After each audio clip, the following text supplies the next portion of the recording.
తూర్పుగోదావరి జిల్లా అనపతి గ్రామంలో రోడ్డు పక్కన గుడి పక్కన ఉన్నటువంటి వృద్ధులకు ఈ చలికాలంలో వీళ్ళు చలికి తట్టుకోలేక ఇబ్బంది పడుతున్న సందర్భంగా అనపతి court government advocate Velagala Lakshminarayana Reddy గారి ఆధ్వర్యంలో వీళ్ళందరికీ కూడా దుప్పట్లు పంచిపెట్టడం జరిగింది. ఎందుకంటే ఈ చలికాలం 3-4 నెలలు కూడా వీళ్ళకి ఇవి చాలా ఉపయోగపడతాయి. వీడియో చూస్తున్న వారందరూ కూడా మీకు ఇవి మేము పబ్లిసిటీ గురించి పెట్టడం లేదు, మీరు కూడా ఇంకో నలుగురికి సహాయం చేస్తారని ఈ వీడియో అయితే పెట్టడం జరుగుతుంది. మీరు కూడా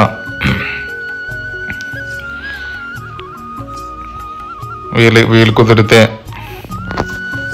ఇలాగా వృద్ధులకి దుప్పట్లు ఇవ్వడం ఈ కాలంలో వాళ్ళకి చాలా ఉపయోగపడుతుంది.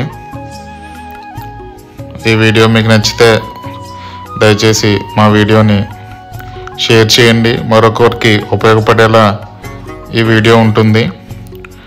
అలాగే మా ఛానల్ను సబ్స్క్రైబ్ చేయండి, మరిన్ని వీడియోస్ మీ ముందుకు తెస్తాము. ఇలాంటి మంచి కార్యక్రమాన్ని చేపట్టిన సేవా తత్పరులు లాయర్ లక్ష్మీనారాయణ రెడ్డి గారికి హృదయపూర్వక అభినందనలు తెలుపుకుంటూ నల్లమెల్లి వినురెడ్డి, యువ Bharat foundation, Andhra Pradesh. Thank you so much for watching this video. ఈ ఛానల్ని తప్పకుండా సబ్స్క్రైబ్ చేయండి, మరిన్ని వీడియోస్ మీ ముందుకు తెస్తాము. ఈ వీడియోని షేర్ చేయండి, వీలైనంత మందికి సహాయపడండి. Thank you so much.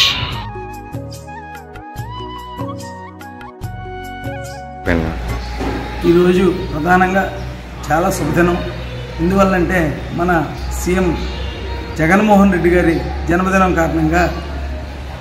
అంతేకాకుండా ముందు నుంచి కూడా సేవా కార్యక్రమం చేపడితే ప్రతి మనిషి కూడా ముందుకు వెళ్ళడానికి, భగవంతుడి యొక్క అనుగ్రహం కలగడానికి కూడా ఈ రోజున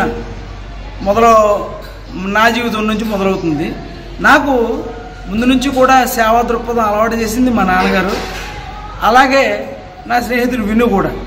ఎందువల్లంటే దీనికి వయసు అవసరం లేదు, ఎందుకంటే ప్రతి మనిషి కూడా సేవ చేయాలన్న ఉద్దేశం ప్రతి మనిషికి ఉండాలని, ఆ సేవలో ప్రతి వ్యక్తి, లేని వ్యక్తి అవ్వచ్చు, వృద్ధాప్యంలో అవ్వచ్చు, వారికి తోడుండాలనే ఆలోచనతో ఈ రోజున ఈ కార్యక్రమం మొదలు పెట్టడం జరిగింది.